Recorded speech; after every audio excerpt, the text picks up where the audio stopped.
அனைவருக்கும் ஸ்தோத்திரம். தொடர்ந்து இந்த தொடர் வேதாகமத்துல சங்கீதங்களின் புத்தகம் 92வது சங்கீதத்தை தொடர்ந்து வாசிக்கலாம். திருப்பாடல்கள் 92, புகழ்ச்சி பாடல், ஓய்வு நாளுக்கான புகழ்பாடல். ஆண்டவருக்கு நன்றி உரைப்பது நன்று, உன்னதரே உமது பெயரை புகழ்ந்து பாடுவது நன்று. காலையில் உமது பேரன்பையும் இரவில் உமது வாக்கு பிறழாமையும் 10 நரம்பு வீணையோடும் தம்பூரு சுரமண்டல இசையோடும் எடுத்துரைப்பது நன்று. ஏனெனில் ஆண்டவரே, உம் வியத்தகு செயல்களால் என்னை மகிழ்வித்தீர். உம் வலிமை மிகு செயல்களை குறித்து நான் மகிழ்ந்து பாடுவேன். ஆண்டவரே, உம் செயல்கள் எத்துணை மேன்மையானவை, உம் எண்ணங்கள் எத்துணை ஆழமானவை. அறிவிலிகள் அறியாததும் மூடர் உணராததும் இதுவே. பொல்லார் புல்லை போன்று செழித்து வளரலாம், தீமை செய்வோர் அனைவரும் பூத்து குலுங்கலாம், ஆனால் அவர்கள் என்றும் அழிவுக்கு உரியவரே. நீரோ ஆண்டவரே என்றுமே உயர்ந்தவர். ஏனெனில் ஆண்டவரே, உம் எதிரிகள் உம் எதிரிகள் அழிவது திண்ணம். தீமை செய்வோர் அனைவரும் சிதறுண்டு போவர். காட்டெருமைக்கு நிகரான வலிமையை எனக்கு அளித்தீர். புது எண்ணெயை என் மேல் பொழிந்தீர். என் எதிரிகளின் வீழ்ச்சியை நான் கண்ணார கண்டேன். எனக்கு எதிரான பொல்லார்க்கு நேரிட்டதை நான் காதார கேட்டேன். நேர்மையாளர் பேரிச்சை மரமென செழித்தோங்குவர், லெபனோனின் கேதுரு மரமென தழைத்து வளர்வர். ஆண்டவரின் இல்லத்தில் நடப்பட்டோர் நம் கடவுளின் கோவில் முற்றங்களில் செழித்தோங்குவர். அவர்கள் முதிர் வயதிலும் கனி தருவர், என்றும் செழுமையும் பசுமையுமாயிருப்பர். ஆண்டவர் நேர்மையுள்ளவர், அவரே என் பாறை, அவரிடம் அநீதி ஏதுமில்லை என்று அறிவிப்பவர். கடவுளின் அரசாட்சி பகுதி 93. ஆண்டவர் ஆட்சி செய்கின்றார், அவர் மாட்சியை ஆடையாய் அணிந்துள்ளார். ஆண்டவர் வல்லமையை கச்சையாக கொண்டுள்ளார். பூவுலகை அவர் நிலைப்படுத்தினார், அது அசைவுறாது. உமது அரியணை தொடக்கத்திலிருந்தே நிலை பெற்றுள்ளது. நீர் தொன்று தொற்றே நிலைத்துள்ளீர். ஆண்டவரே, ஆறுகள் குதித்தெழுந்தன, ஆறுகள் இரைச்சலிட்டன, ஆறுகள் ஆரவாரம் செய்தன. பெரு வெள்ளத்தின் இரைச்சலையும் கடலின் ஆற்றல் மிகு பேர் அலைகளையும் விட ஆண்டவர் வலிமை மிக்கவர். அவரே உன்னதத்தில் உயர்ந்தவர். உம்முடைய ஒழுங்குமுறைகள் மிகவும் உறுதியானவை. ஆண்டவரே, என்றென்றும் தூய்மையே உமது இல்லத்தை அழகு செய்யும்.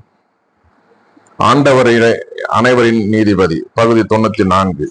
அநீதிக்கு பழிவாங்கும் இறைவா, ஆண்டவரே, அநீதிக்கு பழிவாங்கும் இறைவா ஒளிர்ந்திடும். உலகின் நீதிபதியே எழுந்தருளும். செருக்குற்றோருக்கு உரிய தண்டனை அழியும். எத்தனை காலம் ஆண்டவரை, எத்தனை காலம் பொல்லார் அக்களிப்பர். அவர்கள் இருமாப்புடன் பேசுகின்றனர், தீமை செய்வோர் அனைவரும் வீம்பு பேசுகின்றனர். ஆண்டவரே, அவர்கள் உம் மக்களை நசுக்குகின்றனர். உமது உரிமை சொத்தான அவர்களை ஒடுக்குகின்றனர். கைம்பெண்டிரையும் அந்நியரையும் அவர்கள் வெட்டி வீழ்த்துகின்றனர். திக்கற்றவரை அவர்கள் கொலை செய்கின்றனர். ஆண்டவர் இதை கண்டுகொள்வதில்லை, யாக்கோபின் கடவுள் கவனிப்பதில்லை என்கின்றனர். மக்களிடையே அறிவிலிகளாய் இருப்போரே உணருங்கள். மதிகேடரே, எப்பொழுது நீங்கள் அறிவு பெறுவீர்கள்? செவியை பொருத்தியவர் கேளாதிருப்பாரோ? கண்ணை உருவாக்கியவர் காணாதிருப்பாரோ? மக்களினங்களை கண்டிப்பவர், மானிடருக்கு அறிவூட்டுபவர் தண்டியாமல் இருப்பாரோ? மானிடரின் எண்ணங்கள் வீணானவை, இதனை ஆண்டவர் அறிவார். ஆண்டவரே, நீர் கண்டித்து உம் திருச்சட்டத்தை பயிற்றுவிக்கும் மனிதர் வேறு பெற்றோர். அவர்களின் துன்ப நாட்களில் அவர்களுக்கு அமைதி அளிப்பீர். பொல்லாருக்கு குழி வெட்டப்படும். ஆண்டவர் தம் மக்களை தள்ளிவிடார், தம் உரிமை சொத்தாம் அவர்களை கைவிடார். தீர்ப்பு வழங்கும் முறையில் மீண்டும் நீதி நிலவும். நேரிய மனத்தினர் அதன் வழி நடப்பர். என் சார்பில் பொல்லாருக்கு எதிராக எழுபவர் எவர்?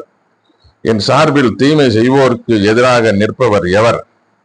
ஆண்டவர் எனக்கு துணை நிற்காதிருந்தால் என் உயிர் விரைவில் மௌனம் உலகிற்கு சென்றிருக்கும். என் அடி சறுக்குகின்றது என்று நான் சொன்னபொழுது, ஆண்டவரே உமது பேரன்பு என்னை தாங்கிற்று. என் மனதில் கவலைகள் பெருகும் போது என் உள்ளத்தை அது உமது ஆறுதல் மகிழ்விக்கின்றது. சட்டத்திற்கு புறம்பாக தீமை செய்யும் ஊழல் மிகு ஆட்சியாளர் உம்மோடு ஒன்றாக இணைந்திருக்க முடியுமோ? நேர்மையாளரின் உயிருக்கு உலை வைக்க அவர்கள் இணைகின்றனர். மாசற்றோருக்கு கொலை தீர்ப்பு அளிக்கின்றனர். ஆண்டவரோ எனக்கு அரண் ஆனார். என் கடவுள் எனக்கு புகலிடம் தரும் பாறையாகிவிட்டார். அவர்கள் இழைத்த தீங்கை அவர்கள் மீதே திரும்பி விழ செய்வார். அவர்கள் செய்த தீமையின் பொருட்டு அவர்களை அழிப்பார். நம் கடவுளாம் ஆண்டவர் அவர்களை அழித்தே தீர்வார். புகழ்ச்சி பாடல் பகுதி 95. வாருங்கள், ஆண்டவரை புகழ்ந்து பாடுங்கள். நமது மீட்பின் பாறையை போற்றி ஆர்ப்பரியுங்கள். நன்றியுடன் அவர் திருமுன் செல்வோம். புகழ்பாக்கள் அவரை போற்றி ஆர்ப்பரிப்போம். ஏனெனில் ஆண்டவர் மாண்புமிகு இறைவன், தெய்வங்கள் அனைத்திற்கும் மேலான பேரரசர். பூ உலகின் ஆழ் பகுதிகள் அவர் தம் கையில் உள்ளன. மலைகளின் கொடுமுடிகளும் அவருக்கே உரியன. கடலும் அவருடையதே, அவரே அதை படைத்தார். உலர்ந்த தரையையும் அவருடைய கைகளே உருவாக்கின. வாருங்கள், தாழ்பணிந்து அவரை தொழுவோம். நம்மை உருவாக்கிய ஆண்டவர் முன் முழந்தாளிடுவோம். அவரே நம் கடவுள், நாமோ அவர் மேய்ச்சலின் மக்கள். நாம் அவர் பேணி காக்கும் நாடுகள். இன்று நீங்கள் அவரது குரலுக்கு செவி கொடுத்தால் எத்தனை நலம். அன்று மேரிபாவிலும் பாலை நிலத்தில் மாசாவிலும் செய்தது போல் உங்கள் இதயத்தை கடினப்படுத்திக் கொள்ளாதீர்கள். அங்கே உங்கள் மூதாதையர் என்னை சோதித்தனர். என் செயல்களை கண்டிருந்தும் என்னை சோதித்து பார்த்தனர்.